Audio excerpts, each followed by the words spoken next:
बोल news headquarter. अस्सलामुअलैकुम, आप देख रहे हैं बोल न्यूज हेडक्वार्टर्स। मैं हूं सुमैया रिजवान, मैं हूं मुदस्सिर इकबाल और मैं हूं सहरेश जुहेब। हेडलाइंस आपने जानी, बुलेटिन का आगाज करेंगे और आज के बुलेटिन में आपको बताएंगे मुल्क भर में बिजली बंद, निजाम जिंदगी मफलूज,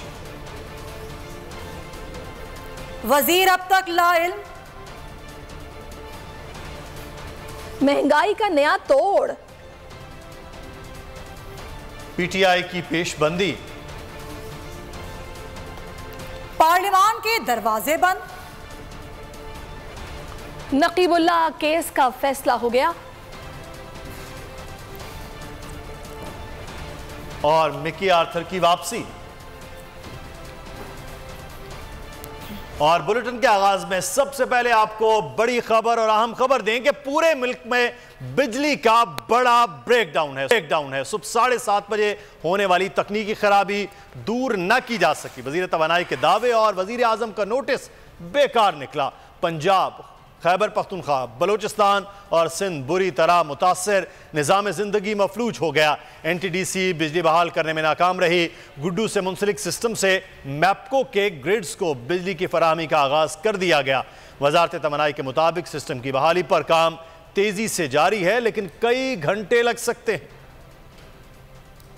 3 साल के दौरान 5वां बड़ा ब्रेकडाउन। कई घंटों से मुल्क भर में बिजली बंद, कोई नहीं पुरसाने हाल। सुबह 7:34 पर नेशनल ग्रिड के सिस्टम फ्रिक्वेंसी में कमी हुई, जिससे ट्रांसमिशन लाइन पर दबाव पड़ा और एक के बाद दूसरा पावर प्लांट ट्रिप होता चला गया। वजीर तवानाई खुर्रम दस्तगीर ने बड़े बड़े दावे किए। वजीर आजम शहबाज शरीफ ने भी नोटिस लिया, लेकिन कई घंटों बाद भी तकनीकी खराबी दूर न की जा सकी। सिंध, पंजाब, खैबर पख्तूनख्वा और बलूचिस्तान समेत पूरा मुल्क ताहाल बिजली से महरूम है। पावर डिवीजन के मुताबिक इस्लामाबाद और पेशावर सप्लाईज कंपनी के महदूद इलाकों में ग्रिड बहाल कर दिए गए हैं। तर्जुमान मैपको का कहना है कि गुड्डू से मुंसलिक सिस्टम से मैपको के ग्रिड्स को बिजली की फराहमी शुरू हो गई। सिस्टम को नुकसान से बचाने के लिए फीडर्स पर बिजली मरहलावार बहाल की जा रही है। बार बार ब्रेकडाउन ने NTDC की ट्रांसमिशन सिस्टम पर सवालात उठा। मुल्क में बिजली का बड़ा ब्रेकडाउन। विफाकी वजीर तवानाई खुर्रम दस्तगीर मंजर से गायब है। 10 घंटे बाद ख्याल आ ही गया मंजर आम पर आए और दावा किया रात 10 बजे तक बिजली बहाल हो जाएगी। मीडिया से गुफ्तगू में कहा कि कोशिश है डेडलाइन से कबल बिजली बहाल कर दी जाए। इस्लामाबाद, पेशावर, मुल्तान, सखर में बिजली तकसीम कार कंपनीज को बिजली जुज़वी बहाल कर दी है। वाबडा और के इलेक्ट्रिक को बिजली की जल्द अज जल्द बहाली के लिए करीबी रवाबित में है। वज़ीर तवानाई जाते जाते ये दावा भी कर गए कि कोई बड़ा फॉल्ट नहीं आया। निज़ाम जो है उसमें किसी किस्म का खलल और ख़राबी या कोई हादसा नहीं हुआ। बिजली का तरसीली निज़ाम महफूज है। कुछ बिजली जो है वो बलूचिस्तान में बहाल की है और कुछ बिजली पंजाब के जनूब में भी बहाल की है। कराची इलेक्ट्रिक को जुज़वी तौर पर बड़े महदूद पैमाने पर उन्होंने भी अपनी बहाली का आगाज़ कर दिया है और अनकरीब वहाँ भी जैसे जैसे नेशनल ग्रिड बहाल होगी हम उसको लेकर आगे बहाली की कोशिश कर रहे हैं। हमें कुछ रुकावटें आई हैं पाकिस्तान का जो हाइडल सिस्टम है उसको दोबारा चालू करने में। खबरों में आगे देखिए बिजली ब्रेकडाउन की असल वजह क्या और कराची में बिजली बहाली की हकीकत क्या। हाथ उठा दिए, कंधे उचका दिए, मगर पेश की इक़दामात ना किए। ख्वाजा आसिफ ने सब कुछ जानते हुए भी पावर फेलियर की बहाली से मुतालिक कोई इंतजाम ना किया। टीवी प्रोग्राम पर बैठकर पहले ही कह दिया था किसी भी दिन बड़ा ब्रेकडाउन होगा, बहाली के लिए हमारे पास पैसा नहीं, दुकानें बंद हो जाएंगी, कारोबार रुक जाएगा। और याद माजी अजाब है यारब। लीगी रहनुमा एहसन इकबाल का माजी में दिया गया बयान खुद उनके अपने गले पड़ गया। पीटीआई दौर में एहसन इकबाल बिजली ब्रेकडाउन पर हुकूमत के इस्तीफे का मुतालिबा करते दिखाई देते थे।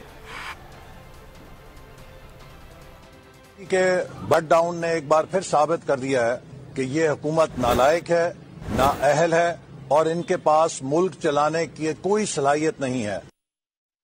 पूरे मुल्क में बिजली का बड़ा ब्रेकडाउन है। निजाम जिंदगी मफलूज है। अस्पतालों में ऑपरेशंस बंद हैं। सनतों का पहिया रुक गया। कराची ता खैबर अवाम परेशान है। शहरियों ने हुकूमत को आड़े हाथों ले लिया। शदीद तनकीद का निशाना बनाते हुए जिम्मेदारों के इस्तीफे का मुतालबा भी कर दिया।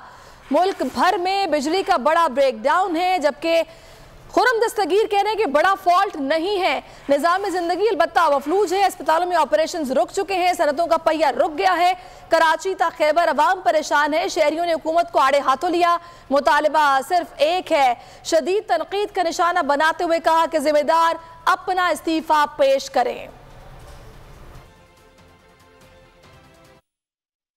बिजली का ब्रेकडाउन, आवाम का कोई पुरसाने हाल नहीं। मुल्क भर में निज़ाम जिंदगी मफलूज होकर रह गया। अस्पतालों में ऑपरेशंस बंद, सनतों का पहिया रुक गया। पंजाब, खैबर पख्तूनख्वा, बलूचिस्तान, सिंध, कराची समेत मुल्क का कोना कोना बिजली से महरूम। स्टॉक मार्केट सुस्त रवि का शिकार रही। नादरा का सिस्टम भी बैठ गया। लाहौर में ऑरेंज ट्रेन लाइन बंद होने से मुसाफिरों का बुरा हाल। ब्रेकडाउन शहरियों के लिए वबाल जान बन गया। लाहौर वासा के जनरेटर्स ने भी काम करना छोड़ दिया। तमाम 600 ट्यूबवेल्स बंद होने से शहर में पानी की किल्लत पैदा हो गई। परेशान हाल शहरी हुकूमत को कोसते रहे, दुहाई देते रहे। ब्रेकडाउन से कराची में पानी की सप्लाई मुतासिर। पाकिस्तान में सबसे महंगी बिजली देने वाला इदारा के इलेक्ट्रिक सार्फिन को बेवकूफ बनाता है। नेशनल ग्रिड में जब जब खराबी आई, कराची भी मुकम्मल तौर पर तरसील से महरूम हो गया। इदारा अपनी बिजली कब बनाता है, कितनी बनाता है, किसी को कुछ पता ही नहीं।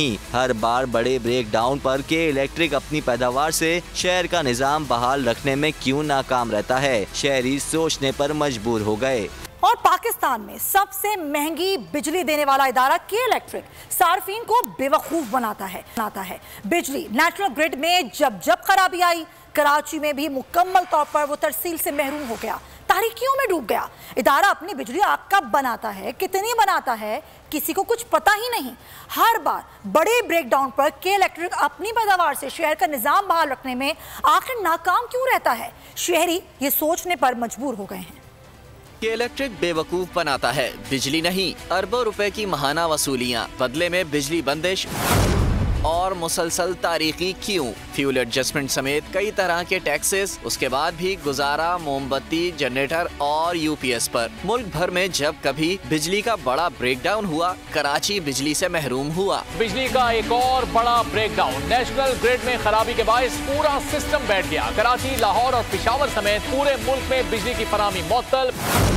के इलेक्ट्रिक की अपनी बिजली कितनी है, कहाँ है, पैदावार कब होती है। मौसम सरमा में शहर की मौजूदा तलब सिर्फ 2000 मेगावाट, नेशनल ग्रिड से 1100 मेगावाट, 150 मेगावाट कैनप, कोरंगी और साइड टरबाइन से भी मजमुई पैदावार लगभग 1500 मेगावाट के बाद सर्द मौसम में 500 मेगावाट का शॉर्टफॉल। सारिफीन की जेबों में डाका मारने वाला इदारा पैदावार के बजाय शॉर्टफॉल को तवील लोड शेडिंग से पूरा कर रहा है। के इलेक्ट्रिक बिजली बना रहा है या फिर अवाम को बेवकूफ। इदारे से सवाल कौन करेगा, जवाब देने वाला कौन है। मुआशी हब के वासियों का पुरसाने हाल कोई नहीं। अब मुल्क भर में बिजली ऑफ हुई तो सोशल मीडिया सारफीन ने मस्ती का मीटर ऑन कर दिया। एक से बढ़कर एक मीम शेयर करके लोड शेडिंग पर तबसरे किए गए। ट्विटर पर electric city shutdown top trend बन गया।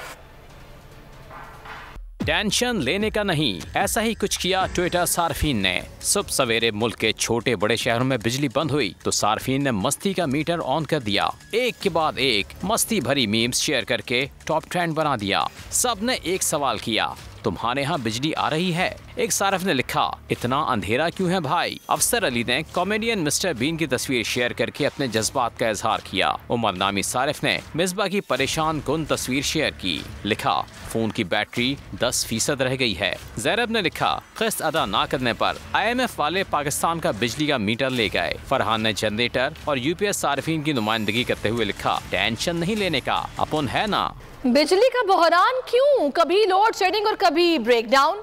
गर्मी तो गर्मी, सर्दी में भी बिजली ना पैद। आखिर सर्दियों में दिन भर बिजली ना होने का तुक क्या बनता है? क्या गैस के बाद मुल्क से बिजली भी खत्म हो चुकी है? रिसर्च ने अहम राज से जनाब पर्दा उठा दिया है कि मुल्क में बार बार बिजली का बहरान क्यों होता है। दिन का उजाला हो या रात का अंधेरा, बिजली का बहरान बन गया जिंदगी का बखेड़ा। कभी तवील लोड शेडिंग, कभी ब्रेकडाउन। आखिर कैसे निकलेगा इसका हल? आखिर ये बिजली है कहाँ? मुल्क में इसकी कमी की वजह क्या है? एक रिसर्च ने सारा अहवाल सामने रख दिया। रिसर्च के मुताबिक मुल्क में बिजली बहुत है, सर्दियों की जरूरत से 3 गुना ज्यादा है, फिर मिलती क्यों नहीं? वजह यह है कि हुकूमतों ने मुसलसल भारी कर्ज लेकर बिजली घर तो लगा लिए और हातिम ताई की खबर पर लात मारकर ये हामी भर ली कि फालतू बिजली के पैसे भी हम देंगे। लेकिन क्या किसी ने ये सोचा कि खराब तारें और फरसूदा तरसीली निजाम तो नकारा है, तो ये बिजली पहुँचेगी कैसे? बिजली घर 38,000 मेगावाट दे रहे हैं, हम सर्दी में 12,000 और इंतहाई गर्मी में 25,000 मेगावाट से ज्यादा इस्तेमाल नहीं कर पाते। जो महंगी बिजली इस्तेमाल नहीं होती वो हुकूमती वादों के मुताबिक बिलों में लगकर आती है। यानी मिट्टी की मोहब्बत में हम आशुफ्ता सरों ने वो कर्ज उतारे हैं कि जो वाजिब भी नहीं थे। और अभी बात करेंगे कराची में बिजली बहाली का अमल कहां तक पहुंचा है, कौन कौन से इलाके हैं जहां पर बिजली बहाल होना शुरू हो गई है। बड़ा बिजली का एक ब्रेकडाउन था, इसी पर हम बात करेंगे। हमारे नुमाइंदे सलाहुद्दीन हमारे साथ मौजूद हैं। जी सलाहुद्दीन, क्या सूरत हाल है?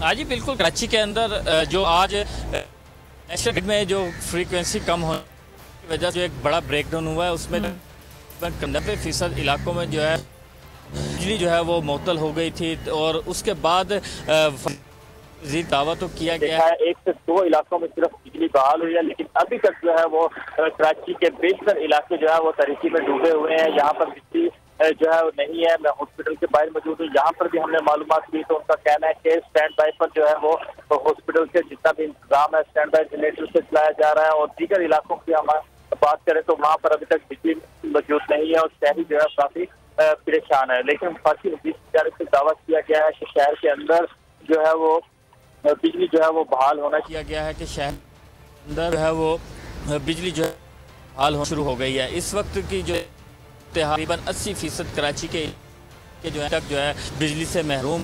यहाँ पर वाटर बोर्ड की जो लाइनें हैं वहाँ पर जो पानी था वो भी अब आना बंद हो गया है और जो मोटरें उनकी चल रही थी वो बंद है, जिसकी वजह से जो है पानी भी लाइनों में नहीं है।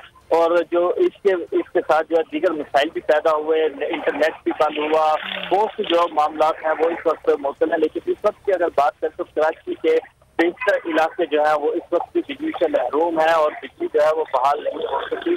तकरीबन जो है 12 घंटे हो चुके हैं इस तो, और 12 घंटों के बाद भी जो है कराची के मुख्तलिफ इलाकों में बिजली बहाल नहीं हो सकी है। जी ठीक है सलाहुद्दीन, 80% अभी भी जो शहर है वहाँ पर बिजली बहाली का काम का है, बिजली मुअत्तल है शहर की, और अब पानी की जो है वो फराहमी भी मुअत्तल हो गई है। बहुत शुक्रिया सलाहुद्दीन अली। स्टेट बैंक का शरह सूद में 1% इजाफा, शरह सूद 16 से बढ़ाकर 17% कर दी गई। शरह सूद 27 बरस की बुलंद तरीन सतह पर पहुंच गई। गवर्नर स्टेट बैंक ने नई मॉनेटरी पॉलिसी का ऐलान कर दिया। गवर्नर स्टेट बैंक ने मुल्क की मुआशी बदहाली का भी एतराफ़ कर लिया। कहा मुल्क में तजारती खसारा 3.7 अरब डॉलर है। मालियाती मामलात को देखकर शरह सूद बढ़ाने का फैसला किया। ज़र मुबादला के ज़खायर में मुसलसल प्रेशर नज़र आ रहा है। एक्सटर्नल सेक्टर को मद्देनज़र रखते हुए पॉलिसी रेट को बढ़ाना नागुज़ीर था। अगर दबाव ऐसे ही रहा तो महंगाई में इजाफा हो सकता। 2022 बहुत सारे तोहफे भी देखे गया पाकिस्तान की आवाम को। पाकिस्तान की आवाम को एक तोहफा ये दिया कि आवाम को पता चल गया कि पाकिस्तान का मीडिया क्या है। साल 2022 में सबसे ज्यादा देखे जाने वाला चैनल बोल न्यूज रहा नंबर 1। हमने बहुत सारे शोज और ट्रांसमिशंस की, पूरा साल मुसलसल जदोजहद में निकल गया कि ये वोट ऑफ कॉन्फिडेंस के पीछे कौन लोग थे। तोड़े रेटिंग के सभी रिकॉर्ड। सोशल मीडिया पर भी सबसे ज्यादा तेजी से 2.4 बिलियन व्यूज का संगे मील अबूर किया। एंकर्स को भी आवाम में सबसे ज्यादा मकबूलियत मिली और सोशल मीडिया पर भी बोल रहा सब पर भारी। सब्सक्राइब करें और बेल दबाएं ताकि कोई खबर रह न जाए।